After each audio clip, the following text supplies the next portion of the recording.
Good evening, dear friends. Those of you who are joining us on our live here at the Spiritist Society of Baltimore, our virtual meeting.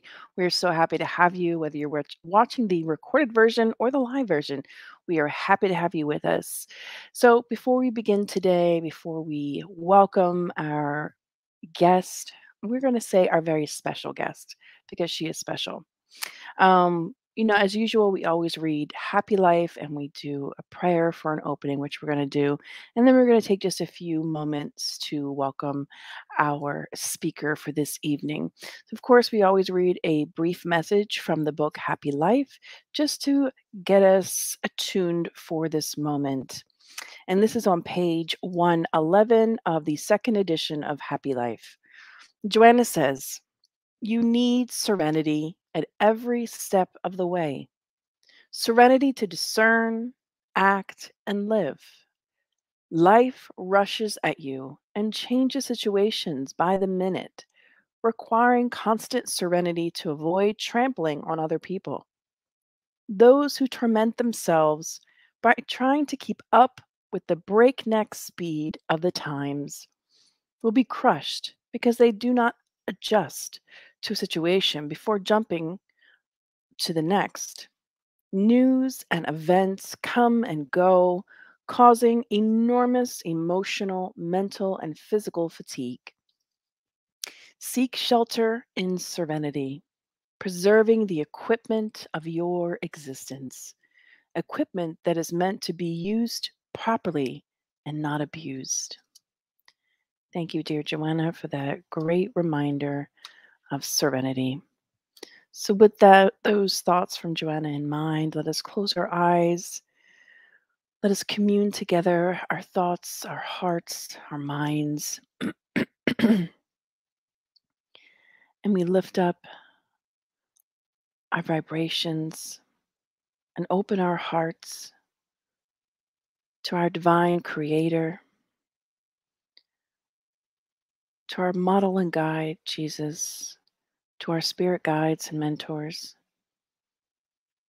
We humbly but wholeheartedly ask that your loving vibrations be with us this evening and all those who are tuned in. We pray for the guidance, the inspiration of our speaker this evening, Yasco.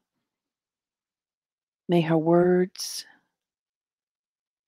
may all of the teachings that she brings today bring solace, hope, and encouragement for all of those who are ready to listen and hear it.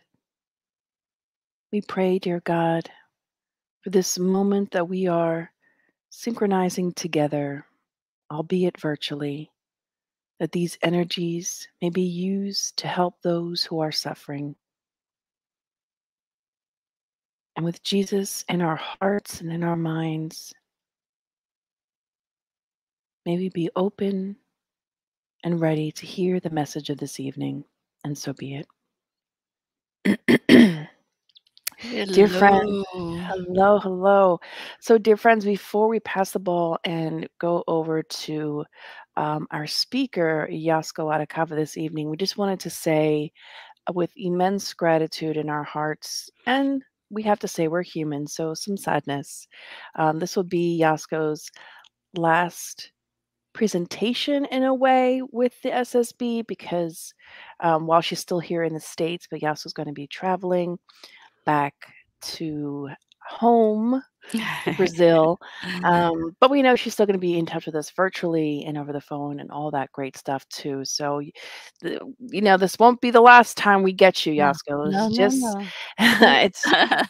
this is just an end of one cycle and a beginning of another. And we just wanted to extend our immense gratitude for everything Good. that you have done for all of us, for the SSB, but also all the individuals and the lives that you've touched, because it was many. As we saw Thank you. recently, it was many. But without further ado, Yasco, please, you're going to be presenting a presentation today entitled Parable of the Weeds, Time to Uproot the Weeds and Harvest the Good Fruits. We are ready for the good fruits. Please. Okay, so shall I? Oh, where is my PowerPoint now? It seems disappeared. Oh, here. Let me see.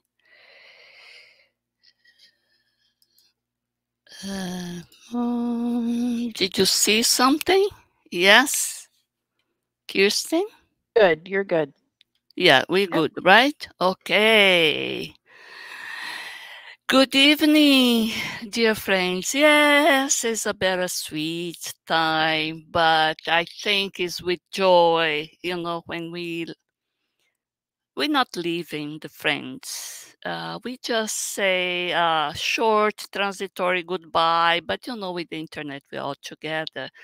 And thank you so much for all your kindness, kind words, kind everything. Thank you, company, So without you guys, as I said, for us that live alone in United States or any foreign country, without the family, yeah, the friends are everything, where we know we can go after them in moments of, some difficulties.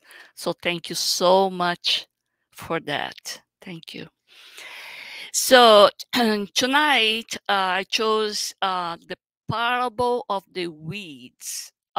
In Portuguese, I don't know in other language, but we say the parable of the tare, which is the wheat, and the wheat. But here is more known as parable of the weeds. And my question is, is it time to uproot the weeds and harvest the good fruits? The end of the year is approaching, holiday season. The new year is approaching. We always think about what we did the whole year. We do some kind of a survey, balance, financial balance, moral balance. And we decide for the next year to do something to correct or something to edit. It's always called the resolution. So I put this question: is it time to uproot the weeds and harvest the good fruits? But in the end, I am a little more humble. And I say, well, let's think if it is time to uproot the weeds and harvest the good fruit, at least to uproot the weeds. Sometimes we are not completely prepared, ready to uproot the weeds, as we're going to see during the presentation. Okay. So this parable of the tare, the weeds, and the wheat is, of course, Jesus always gave the parables was always based on what was going on in that culture, in the Palestine, in the time of Jesus, what was the way to make money, either was in the agriculture, in the field, or as a fisherman. So of course he used all this scenario, all this everyday problem in order to exemplify a lesson of moral conduct, because Jesus used all of these parables for us to grab what is we supposed to do for our improvement as a moral person, as a good person. So this is a little information: horticultural sabotage. For Jesus' original audience 2,000 years ago, this story made much more sense, since when one farmer wanted to sabotage another, it wasn't unheard of for them to sow tear into their wheat field. So look at that. They were not so good people. Tear is a noxious weed. You see the picture? They look very similar. Very similar.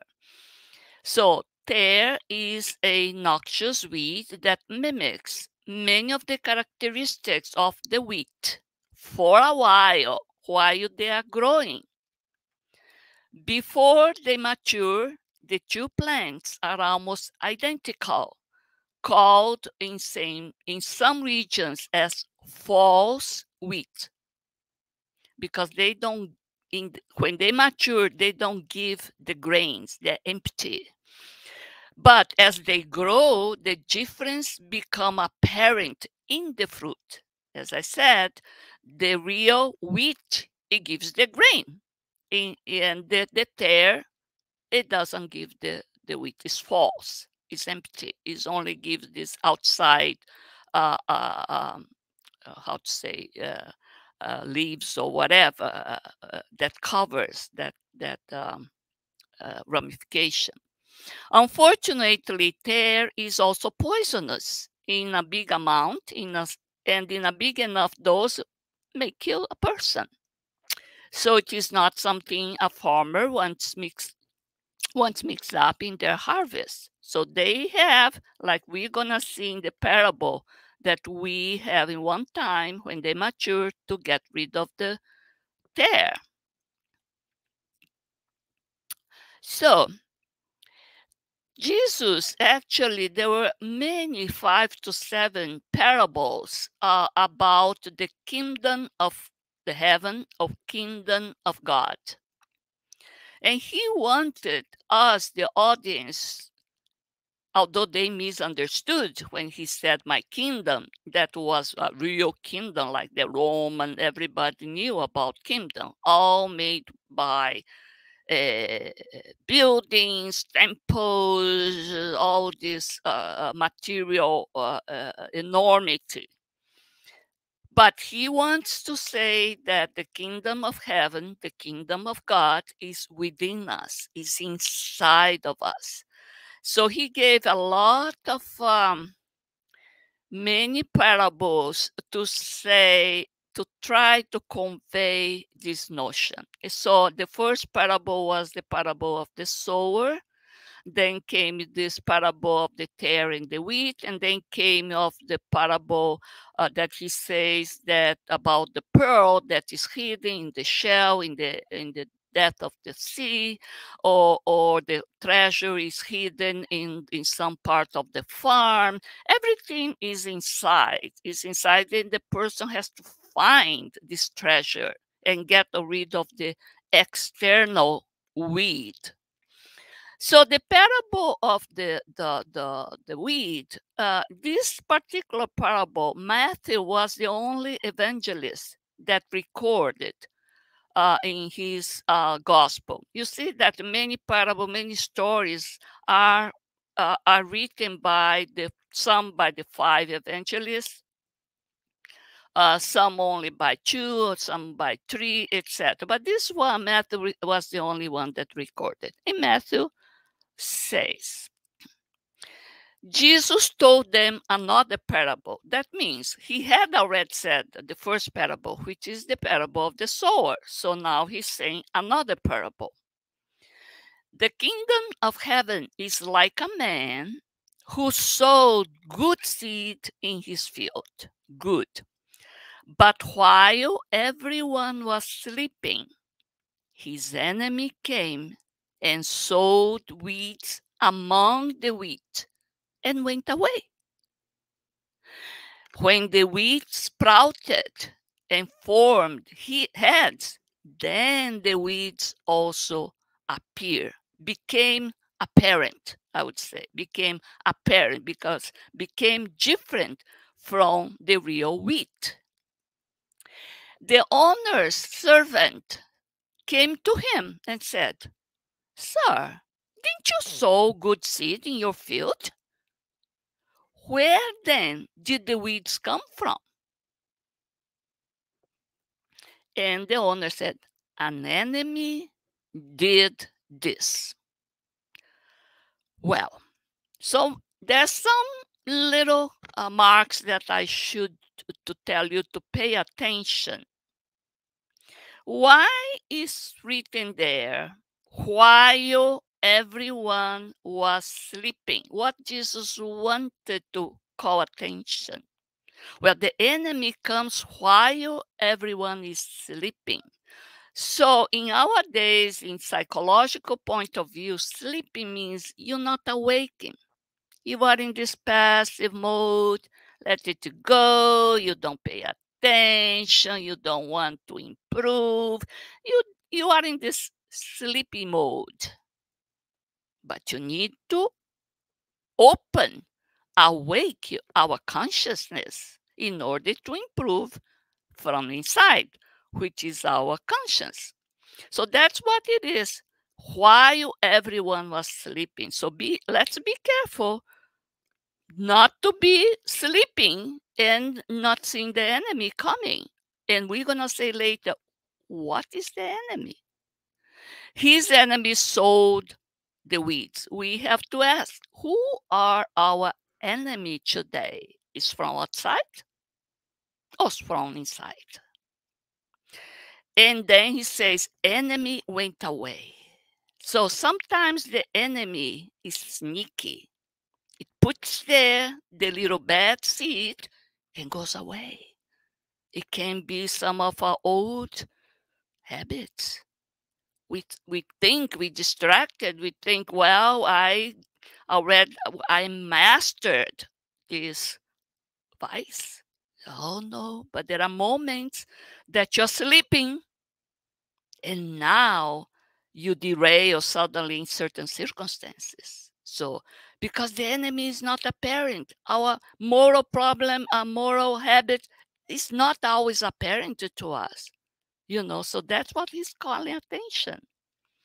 Weed appeared later with the wheat sprout. So some of this negative things, it came mixed up with the good.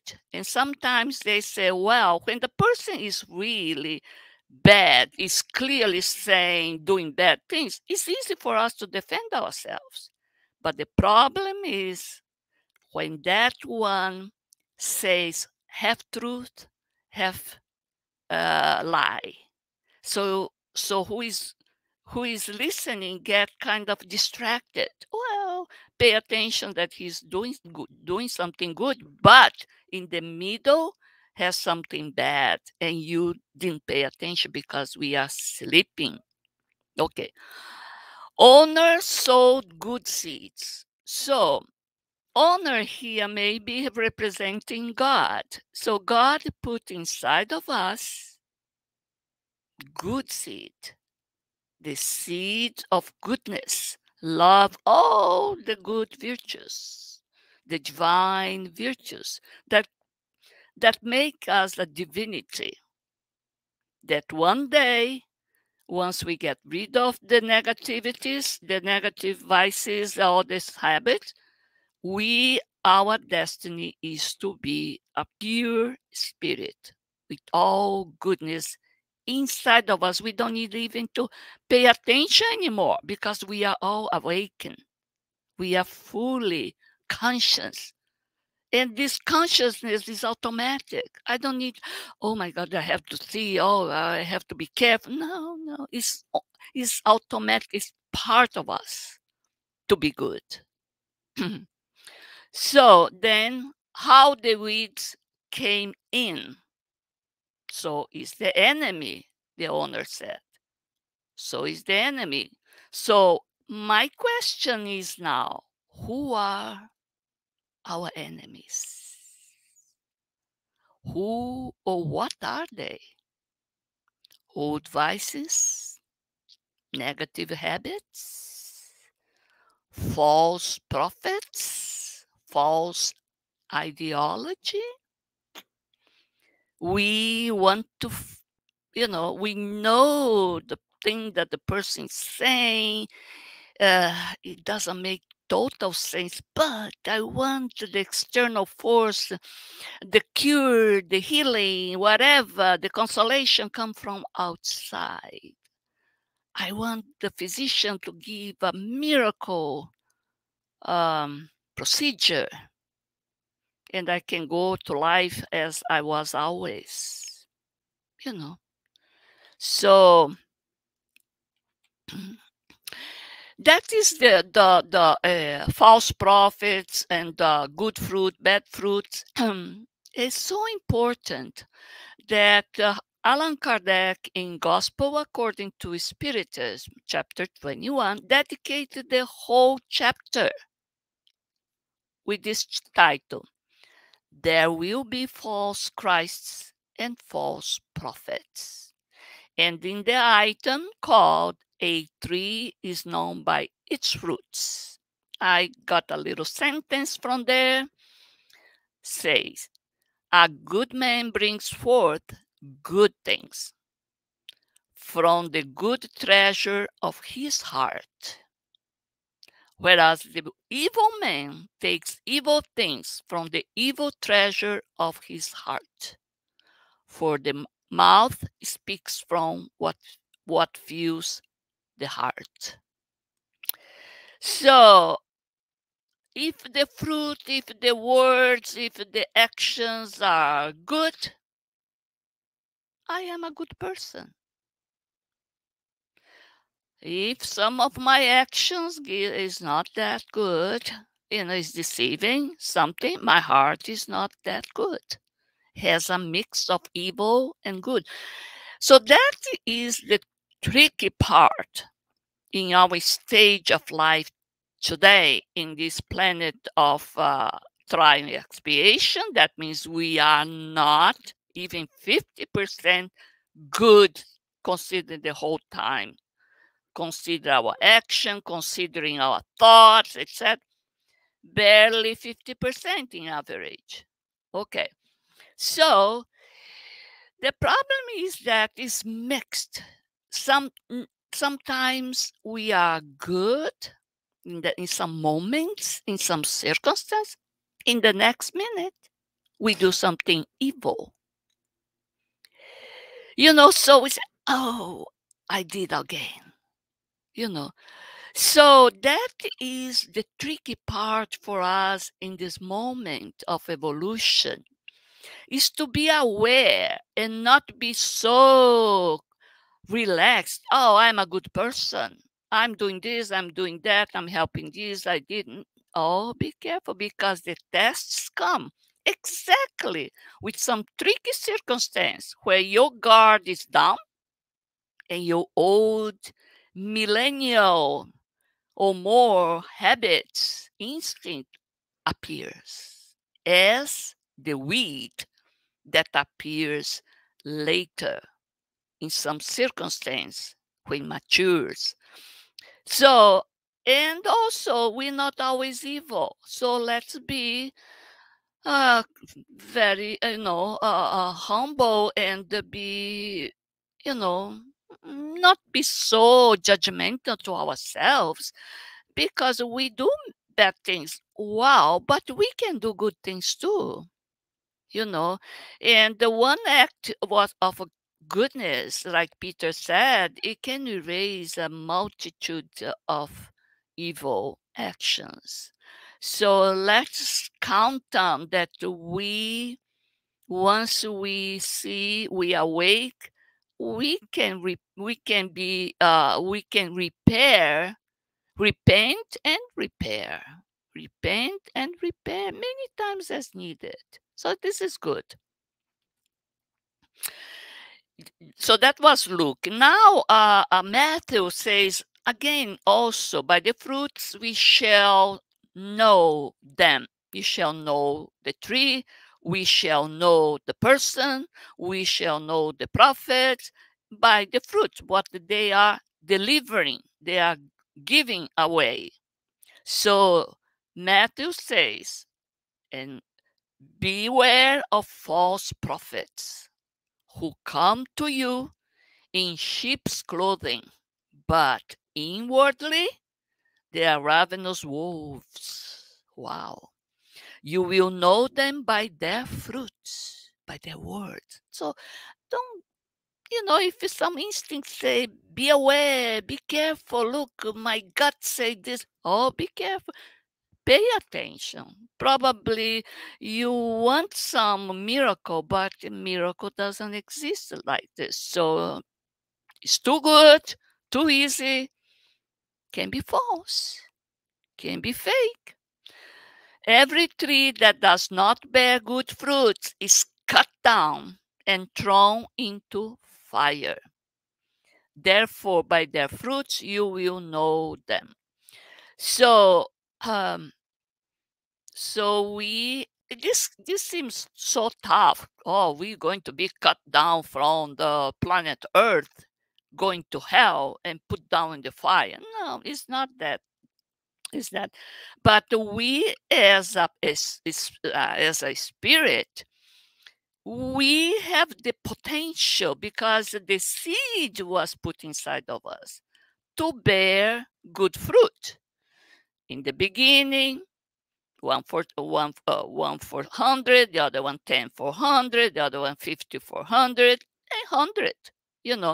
Fully develop a lot of fruit. So this is a process. This is a process, but we have to be aware of even us being the false prophets to ourselves.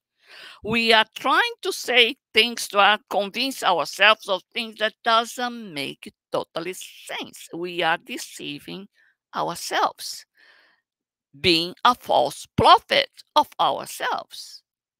And we have all the defensive mechanisms, all the way to twist, to justify, like putting the sheep's clothing, to justify that that's not as bad as it looks. No, only we know that we are deceiving ourselves, right? And the others too. And the parables continues. The servants ask him, do you want us to go and pull them up? So to put the wheat up? No, he answered, because while you are pulling the weeds, you may uproot the wheat with them. Wow. So pay attention in this sentence, and put in the place of weed a good habit, a vice. If it's time to really get rid of that thing, suddenly uproot, aren't you going to lose some of your virtue? Are you going to, are we not going to somehow deceive ourselves and our goodness be a little fake? Let's see later how we got this. Let both grow, the master said, the owner. Let both grow together until the harvest. Interesting. So let the vice and the goodness and the virtues grow together. Later on, when the harvest time comes, when we mature, then we're going to sort out and decide if it's time for uproot.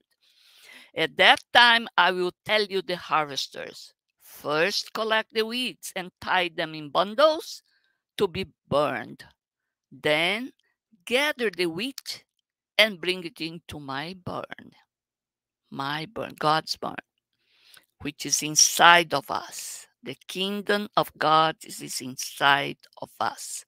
The virtue is inside of us, collected there. So this is a comment. The servants want to help the farmer to by uprooting the impostors, but they lack of sensitivity of the angelic harvesters. It is not the job of the servants to make judgment about what it is and it isn't actual wheat. Their job is to serve the farmer as he spreads the legitimate seeds. Pay attention again. Many times, we do that. We want to fix someone. Oh, that person has that vice. I want her to learn how to get rid of that vice, that tendency, that habit. But who am I? What is my credentials to decide that it's time for that person to get rid of the vice? The person may not be ready. So that's what he's saying. The servant is not prepared, doesn't have the sensitivity of the angelic harvesters. God knows, and God is patient. All the assistants, all the mentors are very, very, very patient with us, waiting slowly that step by step, after many falls and getting up, we finally get rid of the weed, get rid of that given vice. So it's not up to us laying perfect person that we are now to judge and decide, well, I don't know why you're not getting rid of this vice. It's time for you to understand now. Why can't you see that? What is wrong with you, like I would say, right? No, no. It's not the job of us imperfect beings to judge the other imperfect beings. Let's ask for the high angelic harvesters to do that through some inspiration, of course. They need some people to convey the words from the angelic harvester. But let's pay attention, not do too much, saying that we are the one that has all the power. So good and bad fruits, wheat and tare, virtues and vices. What lesson of moral conduct and evolution Jesus is teaching us with this parable? What do the tares and wheat represent in terms of moral conduct and evolution? As I already said about, it's about virtues and vice. It's making this parallel, good and bad, wheat and tare, virtues and vices. So tares represent the set of vices, negative behavior, inconsequential, futile actions. It can be minor, but it's still the damage that we cause is there. When we don't pay attention, we get out from the scene when we're supposed to be there to help, While wheat represents the tree bearing the good fruits, the grains that turn into flour, and to the final bread that satiates the hunger of others. That means we are here to develop the virtues, to be productive for our work, our action in this incarnation. Give some good fruits, be of goodness to someone else that is in need. A good word. It cannot be an empty talk, wasting time, inconsequential, futile actions. No, good fruits, good grains to get in the final product that is the bread. That is the product that will satiate the hunger. In analogy, wheat represents the set of our positive acquisitions, moral virtues, good intention. So any acquisition is already positive. It doesn't need to be 100%. But if today I'm better than yesterday, wow, that's better. Very good jump, right? Now I'm asking the question, is it better for the good and the bad to grow together for our moral growth. It's funny, isn't it, to say, well, I should leave my vice and my negative with the positive for a while I really grow. So in this chapter 107, it's called Ter, Joio. Ter, in this book, The Vine of Light, Vinha de Luz, Francisco Cândido Xavier and the Spirit Emmanuel. It's exactly the last verse of this parable. Let them both grow together until the harvest. And at the time of the harvest, I will say to the reapers, first gather the tares and bind them in sheaves to burn. So Emmanuel wants to reflect, to discuss this verse, to say, is it God really conveying what I'm thinking? What is this to let bad and good be together? What is this? Emmanuel says, when Jesus recommended the simultaneous growth of tares and wheat, he only wanted to demonstrate the sublime heavenly tolerance in the context of life's experiences. The Master has never taken away man's opportunities for growth and sanctification, and in this sense, evil itself, arising from less worthy passions, is patiently examined by his infinite love without being destroyed at once. So that means that we cannot destroy our vice, rip out, uproot, if we are not ready. So let's give some kind of example. It's like, today on, I don't want anymore to have this vice, this old habit. If you're not prepared, what happens? We're going to hide, forcefully hide on us, inside of us. Don't let it appear, fake, deny, be in denial. What is the consequence? Is all these psychological problems that appears. Some people that in childhood, they had a horrible, terrible insult. They wanted to scream, and they didn't. They didn't tell the parents. They hide. And now what happened later? That thing grew from inside out. That psychological impact.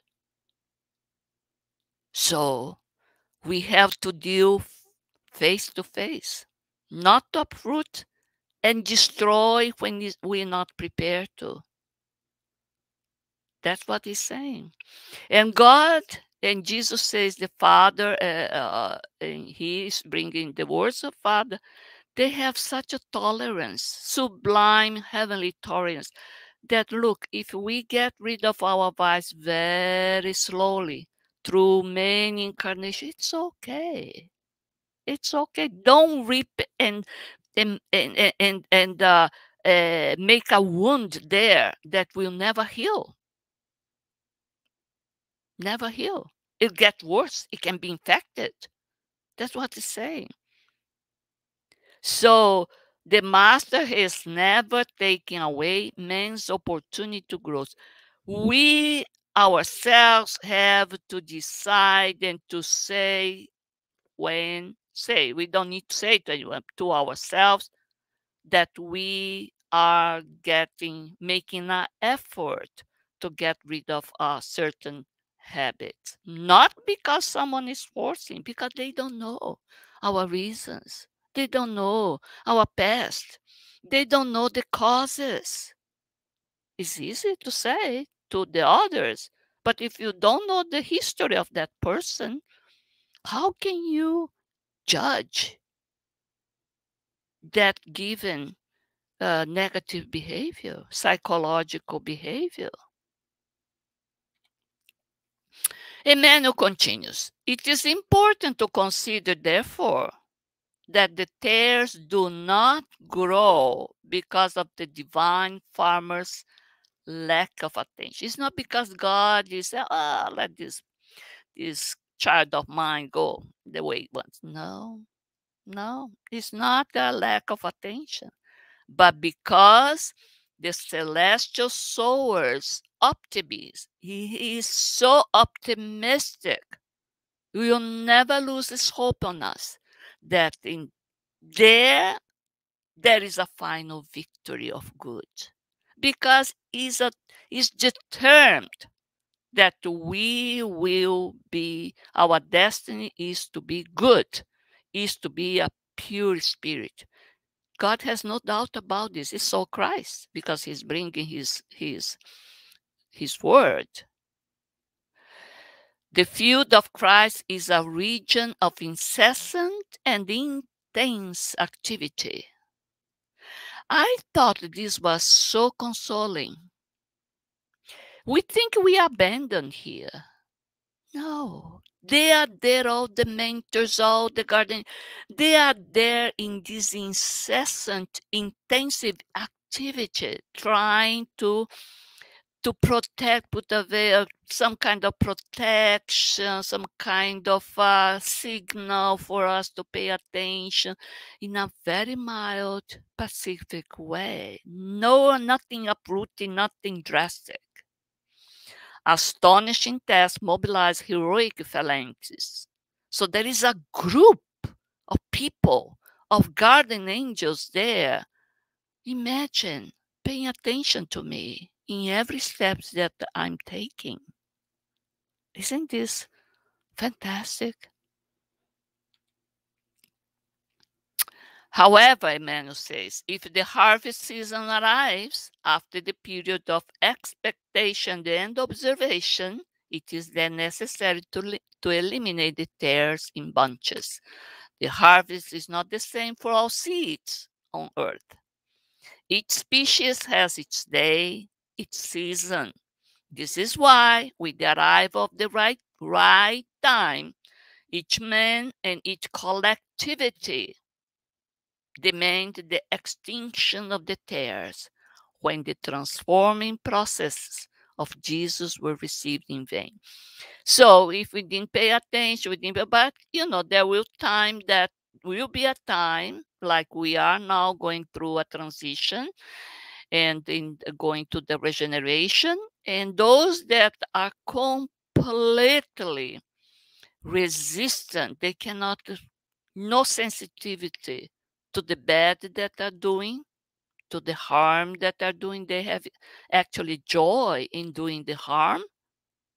There will be a time for this harvest. That means they're going to be separate and put in a bunch. It can be a collectivity to another planet of more primitive, that they can be of goodness, of some kind of help to the ones that are now evolving there, like the people from Alcyone, from the other planet came, and Capella, and to help the Earth in millions of years, thousands of years ago. So what is important to see here? You see, there is a time after certain period of expectation and observation. So we also expect, we also observe, and we are the one that will judge. Well, it is time for now. I'm almost prepared tomorrow to be in the same circumstance and not to be screaming at that person, to be wild in the traffic. Those small things. So then you can get those vices and throw away slowly. The harvest is not the same for all seeds. So each one of us grow in different time. Isn't it wonderful? So why we want to impose to our fellow beings, fellow friends, fellow brother, oh, you have to be in the timeline as mine. What craziness is this? Or the children. Oh, you have to be like your father. Your father was a great lawyer or great physician. Oh, the kid doesn't want to do that. And they're forced. But each spirit is a spirit, individual spirit, and has its day, its season, its evolutional pathway. But for each one of us, each man, each collectivity, even collectivity, as the exiled from Capella, there is a time that they say, well, now you better off, you're gonna be of more utility, usefulness if you help other ones in that other planet. It's always for the goodness. God never wants something to be bad. No, you may be better in that other work, in the other environment. So good and bad has the harvest time. I'm getting a little bit more humble, and now I'm asking, is really the harvest time? Historically, I put these three pictures because sometimes it's sad to see this mix of good and bad. You see, the Stoicism, I'm going to read this. It was, time of 2000 years ago or more, was a very good philosopher way of living, way of seeing ethics. Recognize what you can and you cannot control. You determine your reaction to a crisis. Ignore people dominated by their own negative emotions. Master yourself and aim to be virtuous.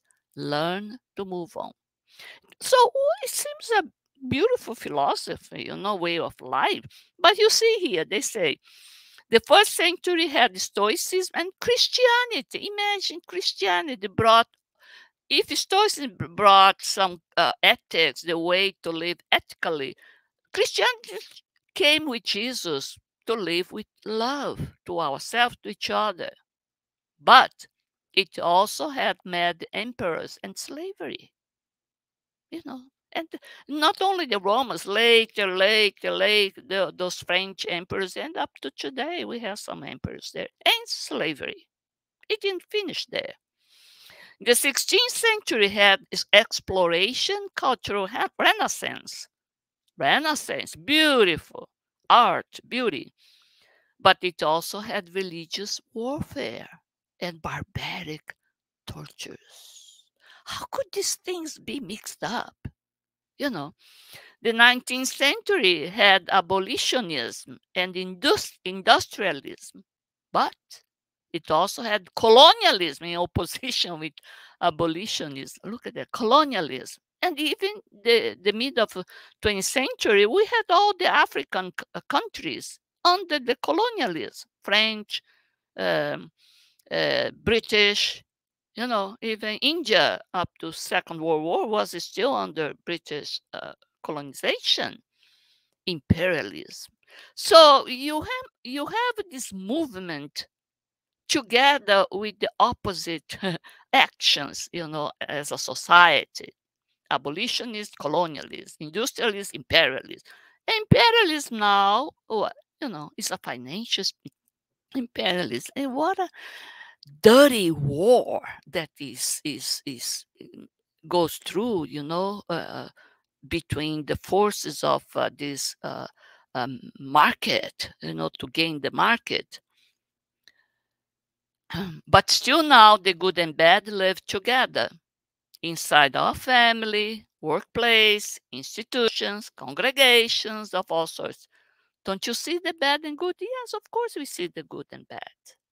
People that sneak some money out, use some money that is for the poor people, workplace, they rob some items, or they do a bad job, they don't attend well. And most importantly, inside of each one of us, each one of us have the bad and good trait, unfortunately. So we can see that that is the most difficult part, because it's up to us to separate the bad and good in one time. Can we uproot the bad trait and keep intact the good?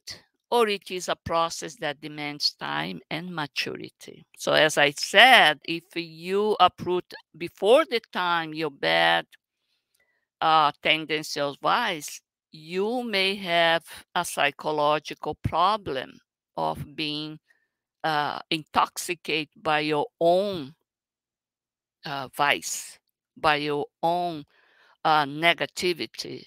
You and this is what they say: the good and bad, the goodness is good that appear, but the bad is not easy to uproot easily.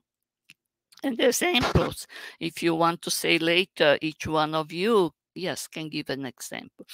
Well, Jesus was a great example of this. That he never deny to go and chat and dine together with the bad ones. Could be the robbers, could be the one that exploited the tax collector like Zacchaeus.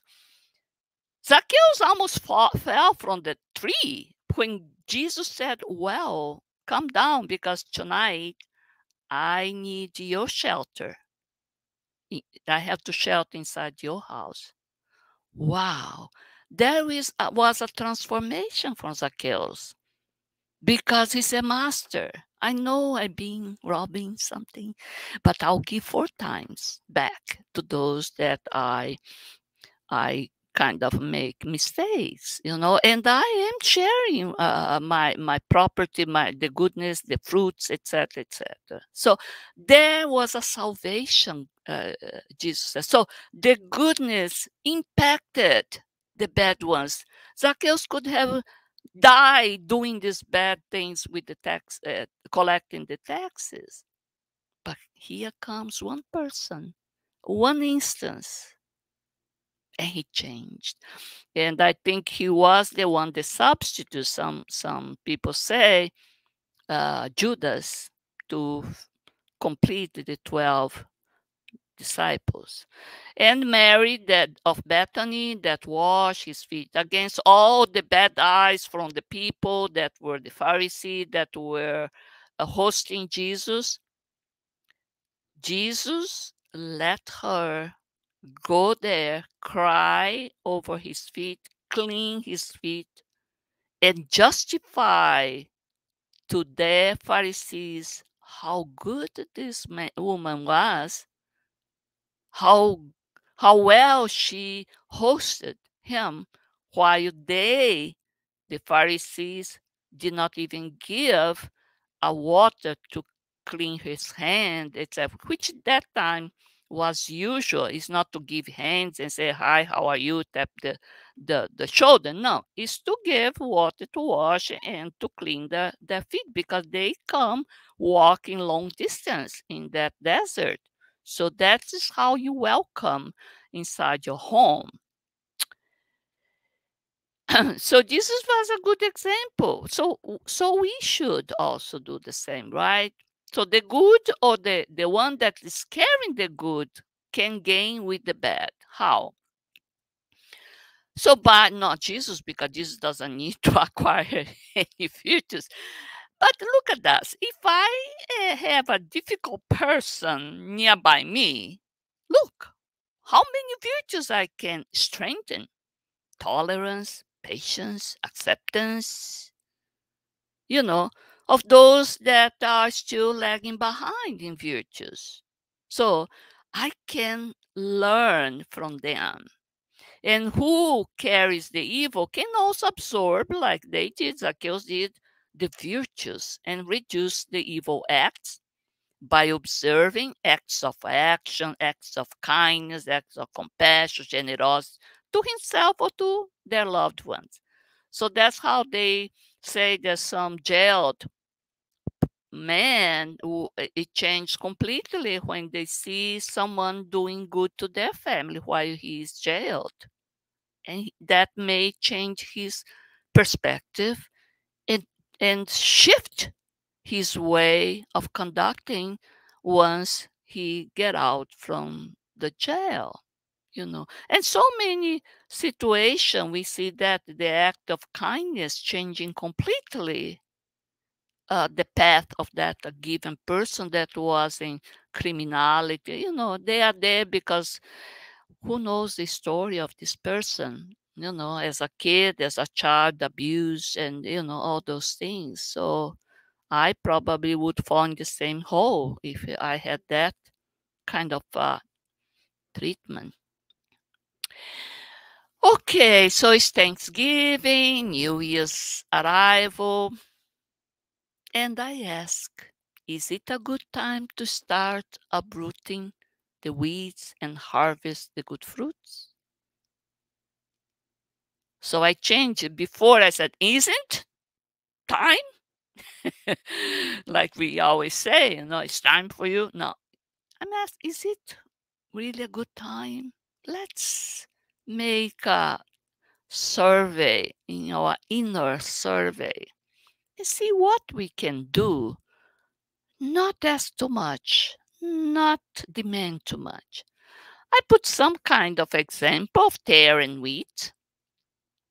Can we transform blame or get rid of the blame, the desire to blame everything, every instance, every circumstance, and put forgiveness there, acceptance there?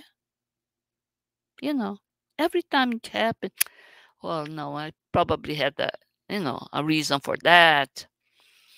Estrangement for reconciliation. It's time for reconciliation. It's much easier. It's much more rewarding neurochemically. Resentment for contentment. Meanness for kindness. Hurt for heal. Why keep poking that wound that keep hurting over and over the person, the relationship? Let's heal it. Let's say, look, we are different. 30 years of me, I'm not the same person. And so you're not too. Like Paul said, well, probably James changed. And really, he changed in 30 years, became a wise man. And so Paul changed too. We all change. Let's not carry the picture of 30 years ago when we had that horrible fight and we fought so badly and thinking that the person is the same, stubborn. No, the person changed. Life has been a good how to say, way for us to learn. Ungratefulness, intolerance by understanding, ungratefulness for gratitude. So intolerance, right? We are, again, you're doing this. Well, perhaps the circumstance for that person didn't change. That's why it's happening again. Perhaps if I help for the causes that is causing, making that person so negative or doing bad things that cause my intolerance, perhaps I can understand and help.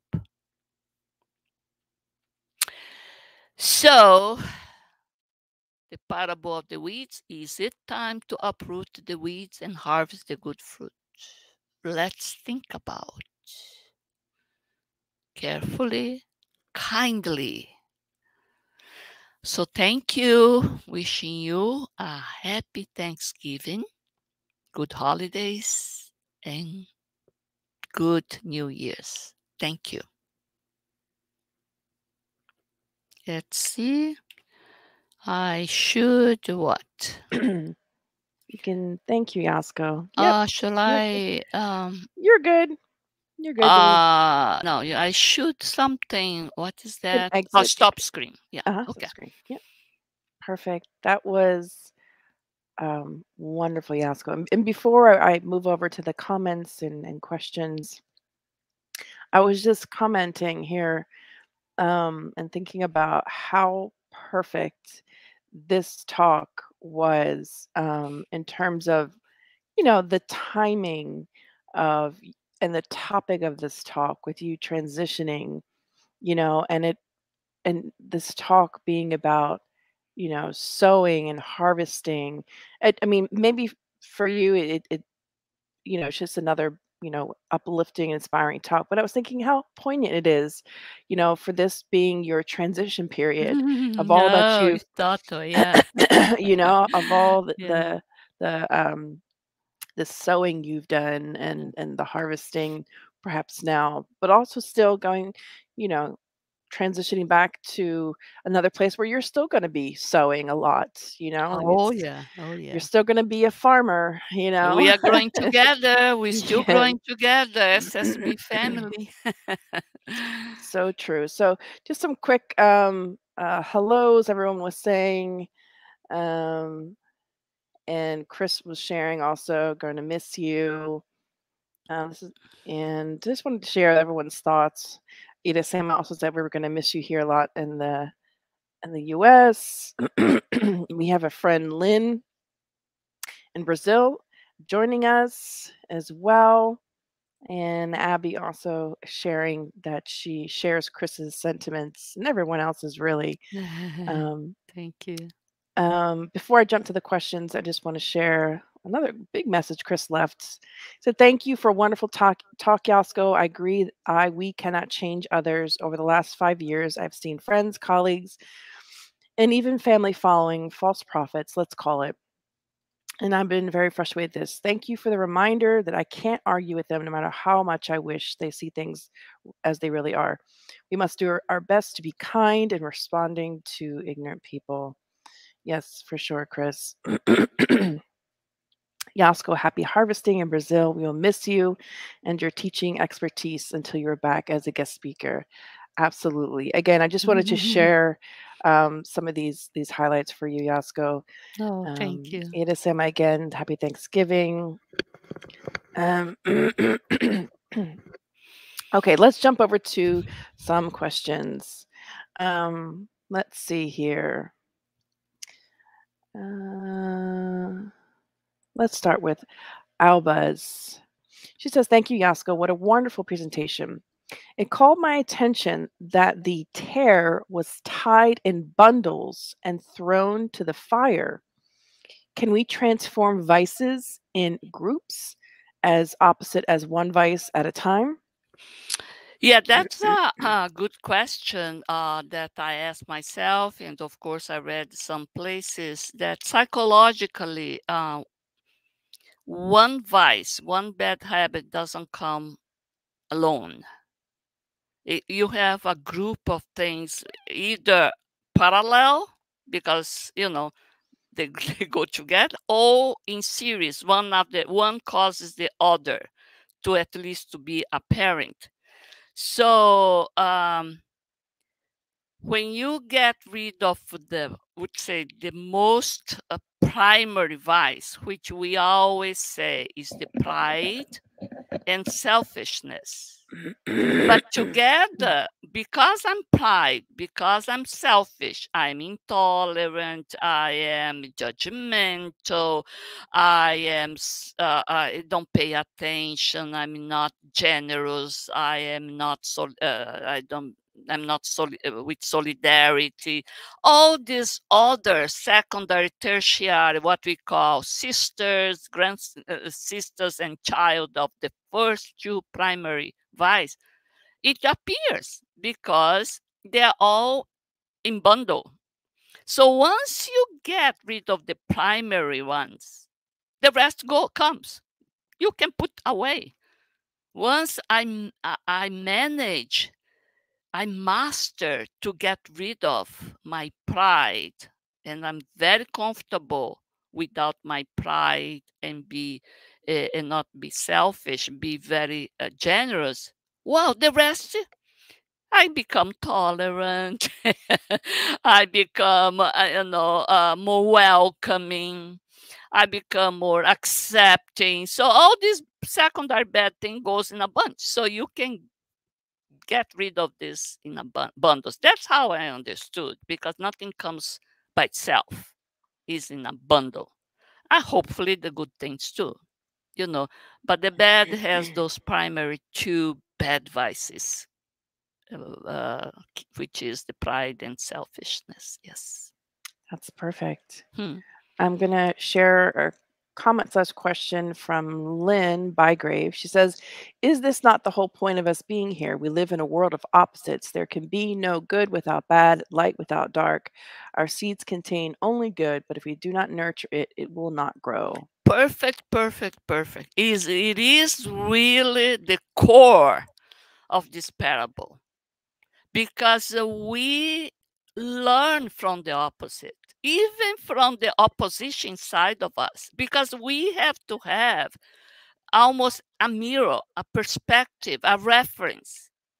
I cannot be good by being everything on me be good. I cannot learn if I don't see any bad things around, even inside of me. I can't. I cannot grow better if I don't fall, if I don't make a mistakes.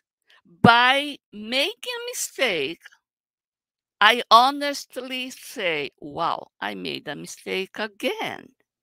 So now you have to figure out, if it didn't work before the strategy, what are the new strategies, psychological, the behavior, in order to next time when the tests come, I don't fall. It's like in the traffic. I always ain't got to 95. I get upset because the line, and then someone cross. It's always the same story. But we say, I know that I'm not going to fall again. But because you have that instance, now you are what? Doing something, calculation in your mind, in your soul, in your heart. You say, what should I do when that car that I know is going to cross me gonna do? Should I start a little earlier from home? Start more calm, knowing that I may find these people there in my road in front of me, or that person probably has all the need to go faster. I don't know. I don't know the story, because I think they're doing that on purpose to upset my day. No, we are not that important for the millions of people to do bad things because just to hurt me. No, no, no, no, no, no. So I think it's exactly the opposite trait helps us to develop the good one, as I said. Is that's why it's so smart when they say let both grow together, because the good cannot develop if there is not a reference of the bad thing inside of us, around us, you know in all different circumstances. So that's completely true. We are in this stage of trials expiation. Is perfect, perfect scenario, perfect scenario. Hmm, Yes. I love it. Yeah. Okay, our next question comes from Paula. She says, "Good and bad are love and fear in the channeled course in miracles. Would this reframe be helpful for self-reflection?" I don't know, understand well what is the channeled course of miracles. So That she's talking about the book, that series of publications that's called the Course in Miracle, the Course in Miracles, that was put together by Marianne. I forget her last name. But it's a course. It's called Course in Miracles. It's pretty, I think, popular So it's in the TV or whatever. This channel, I think, is the spirit channeling some miracle. So, And the course be the way. Oh my God! I don't follow certain things. no, it's okay. No, there Okay. is a series of channeled work that this particular person, she's American, you know, she channeled these whatever higher mind entities or whatever you want to call it, high spirits, and created this. It's called Course in Miracles. So I guess Paul is referring to that in this course, good and bad are referred to as love and fear. So with love and fear, would that be able to, would this reframe and be helpful for our self-reflection? I think in terms of Yeah, yeah. the harvesting, Oh the good yeah, and the I bad. think is what I answered to Alba. Actually, we need to have this duality psychologically. We need this duality in order to grow one and decrease the other. Hopefully this duality, we don't want the bad to amplify, the good to decrease. It may happen. Oh, I'm tired of being good because I'm being kicked so many times. But in the more advanced situation, always the good will rise and the bad will. And the fear is also, I don't know if it's totally the opposite of a love, but we don't express love out of fear. That's for sure. When I have fear of losing something, or being hurt, or being, I don't express love. I go inside the shell and don't let even come close to me, to express love to me. And I myself cannot express love because we are afraid to be hurt. So it's all fear that is really a bad trait. Fear, it can be the opposite of love. If love is the ultimate conquer that we should achieve, yeah, fear is something physiologically completely damaging. We all know about the neurochemicals that damage our organic body, and also our state of mind, emotions, and our behavior. We are so unhappy with the fear because not only the fear, you have to watch out and look aside, look behind, because fear seems to come over you from sudden place, and also you don't have the protection, the smoothness, the soothing effect of love that comes from our fellow people, fellow beings, parents, not only family members. So I think it is things to reflect what I always say, fear and guilt doesn't help if it's too chronic. It helps in a short time for survival. That's why we have the instinct of fear to survive. I have to be watchful. And so the guilt, in order for me to get awareness, the bad that I did, the pain that I inflicted, and now decide to repent and repair. But if the guilt stays there lingering around there without you moving one step, it's negative. You're only damaging. So the fear, if the fear stuck you there, froze, what is the good for the fear? You have to fear and square all the things that is happening, run away or attack. You have to have some strategy. It cannot be the whole time chronic fear or chronic guilt. The chronic is always good if it's a virtue, yes, to stay there more and more. Yeah, that's true. It's to reflect, really. Yeah. Perfect. Yes, we have another one, the question coming in from Daniel saying, we learn with the Spirit's book that many vices are inherent to the human species and cannot be uprooted overnight. The only way to get rid of them is to become enlightened about spiritual things. So, can you share some insights on how to achieve this enlightenment? Well, people that are more spiritualized and optimistic, they say that these vices are not inherent.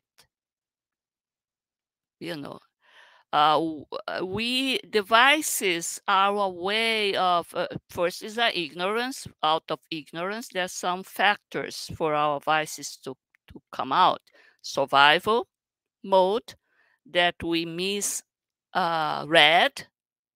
while we are evolving was good for one time, but was not good. Was good when you have in a small group of people, but it's not good in a civilization that has millions of people and has different things, and that has other commodities that now if you use the same strategy it becomes egotistic thing, so I think it needs a rationale there to say why I'm still doing this bad things, when that why I'm accumulating things when I could share.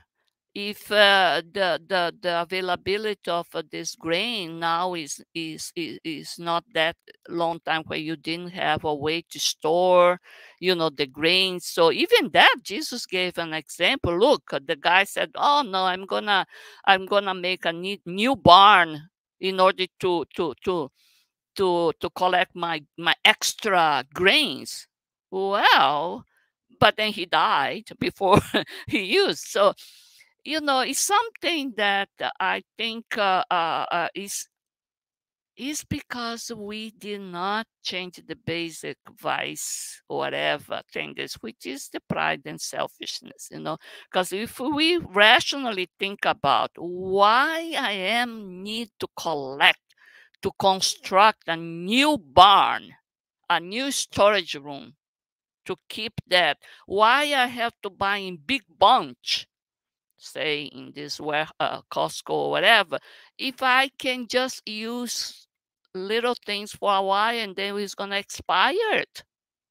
Why is that? Why I'm always like, they here we getting less and less people in the lab. So before the big cake that we used to buy would almost be gone in that day because we had 20 people. But then if you have only 10, half of the cake is going to be left there. Why thinking that tomorrow I'm going to save that other half cake for tomorrow for the people to enjoy? Why?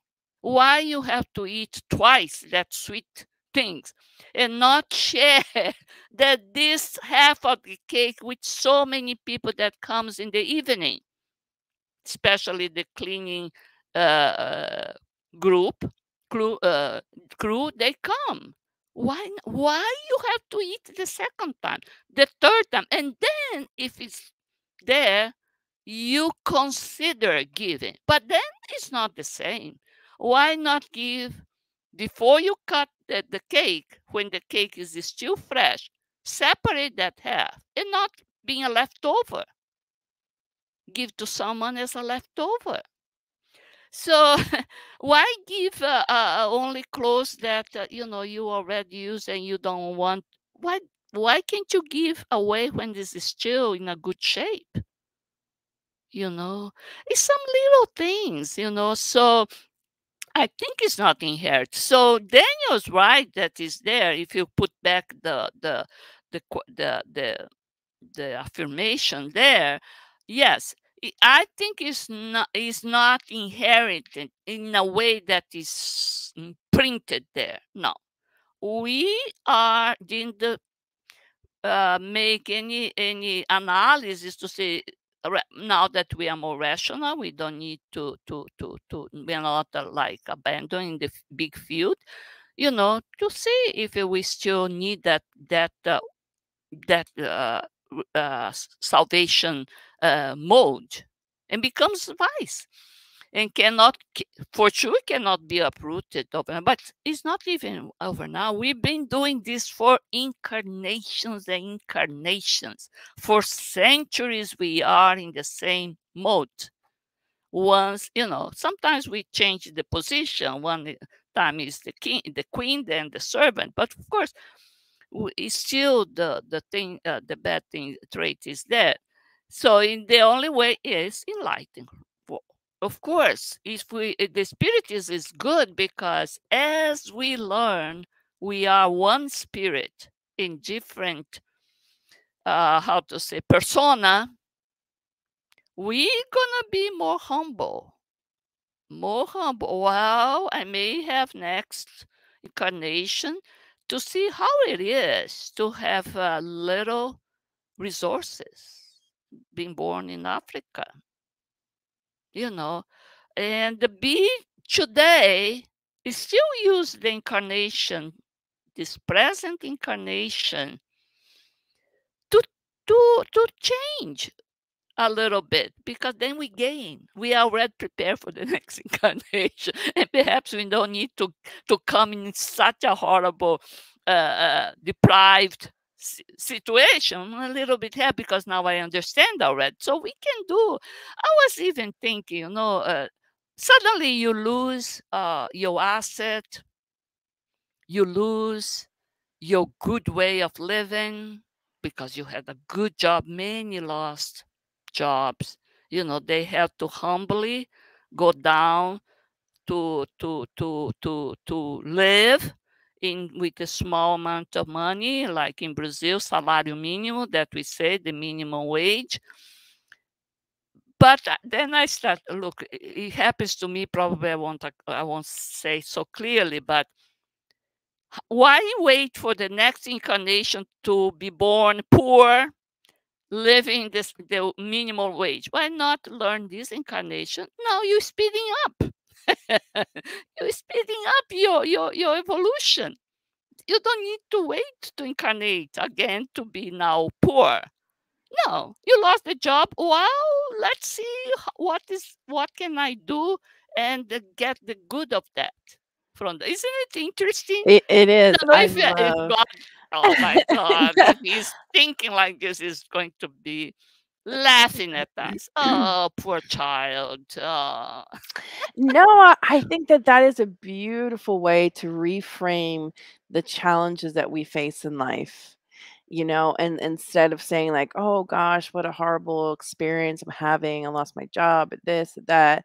But you could say, "Well, I guess I'm living multiple incarnations in just one incarnation. I'm expediting my process." Exactly. Yeah, so I think that that's a great way to Paula's point about reframing things. I think that's a great way to reframe, Yasko. I love that idea.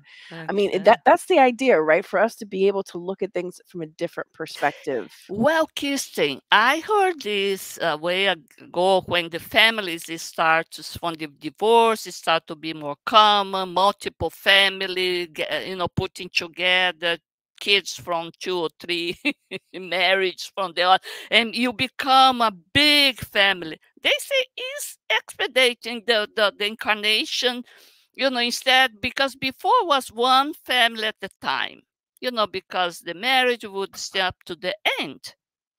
It's only your children, your grandchildren, that, limited family frame. Now comes someone from the other family that you have to love their kids the same way I want them to love my kids. So I don't need to wait for the next incarnation to pay my duties or to pay what I own to that other family, because they are not by chance that they come to live together, right? We spiritists believe in that. We are all in some network, but then doesn't need to wait a new incarnation. They're all in this, 2 or 3 family, 2 or 3 generations spreading horizontally, 2 or 3 in-laws. It's not more or one in-law, is one pair of in-law. No, 2 or 3 pair of in-laws. It's fascinating. Well, I can tell this because I don't have even one. It's easy to say.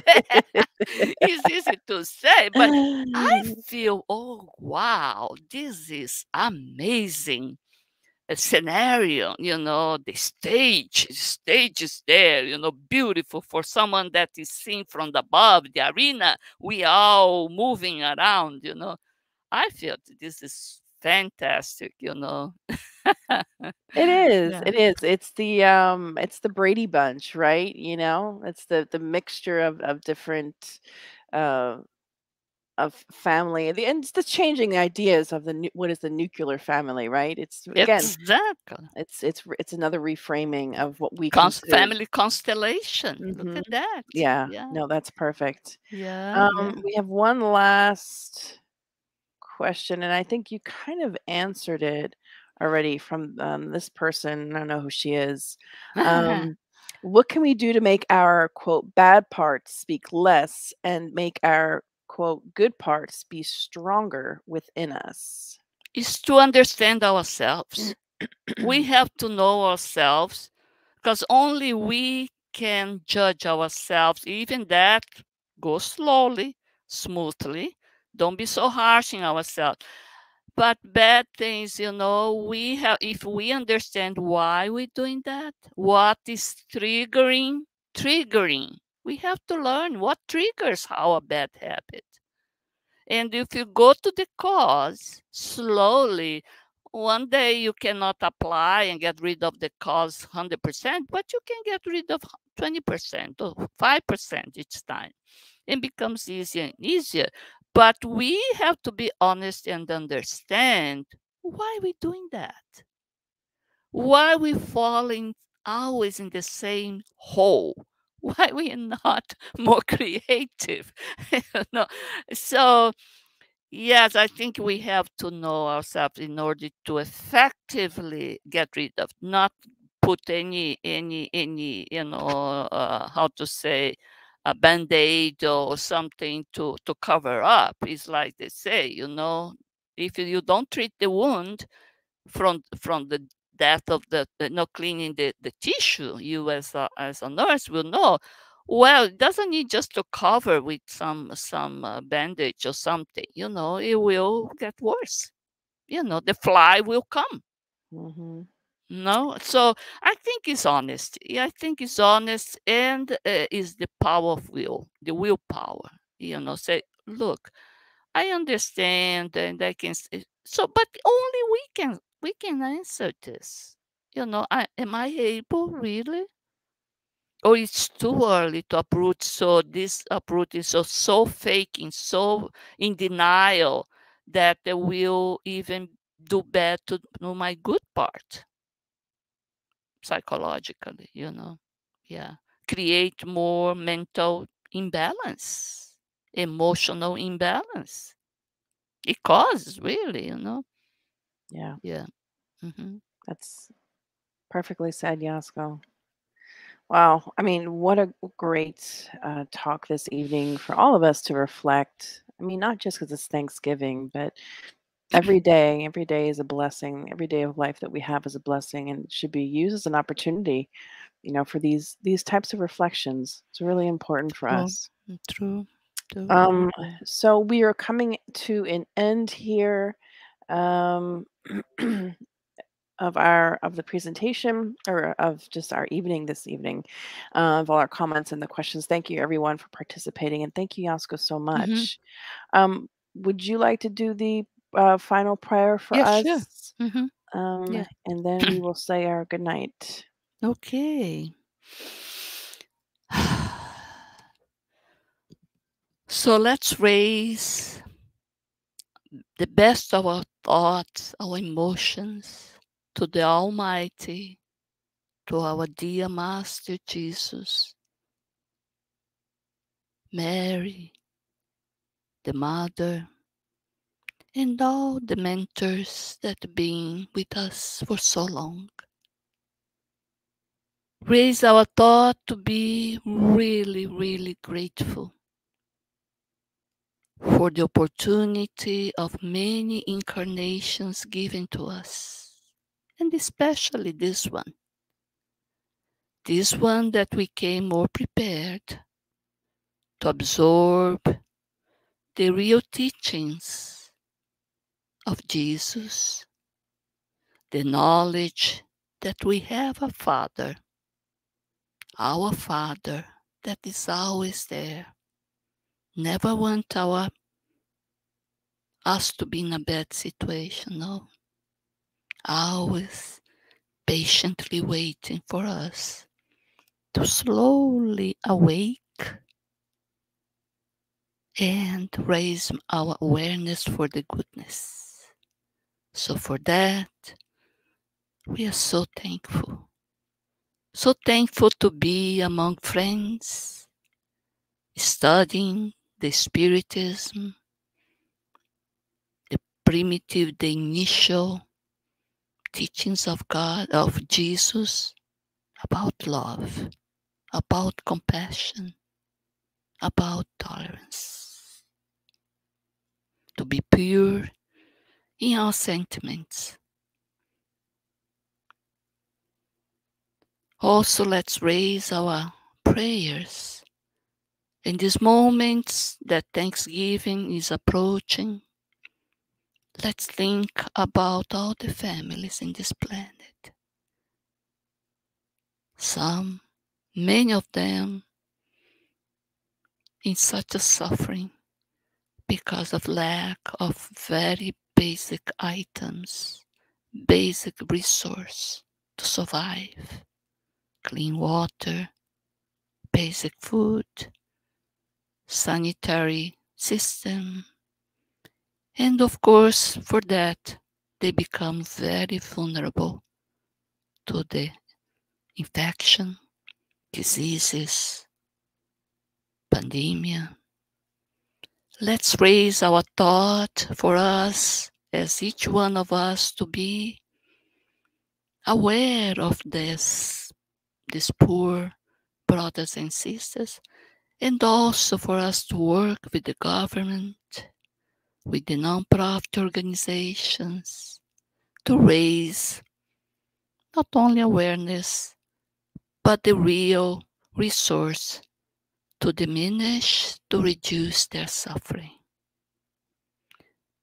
Let's raise our thoughts, our wishes for the educational system to give the opportunity, equal opportunity for education to all the girls and boys in every part of the world.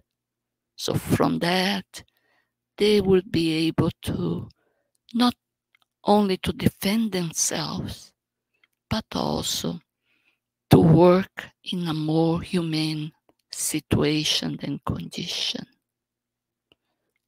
Let's pray for all of them. For the people that are still in the hospital fighting because of this pandemic, for them to be consoled, to have their forces to keep going. To the nurses, medical doctors, to have their effort being recognized so they can keep going, helping as the only helpers in certain moments of these patients. Thank you so much, God, Jesus, for all the opportunities and for this wonderful SSB family that stayed together with me during 20 years, and I hope to be continuing to be together in a different mode, but together. Thank you, and so be it. Thank you, guys. Thank you, everyone. Have a good night, everyone. Bye. Bye bye.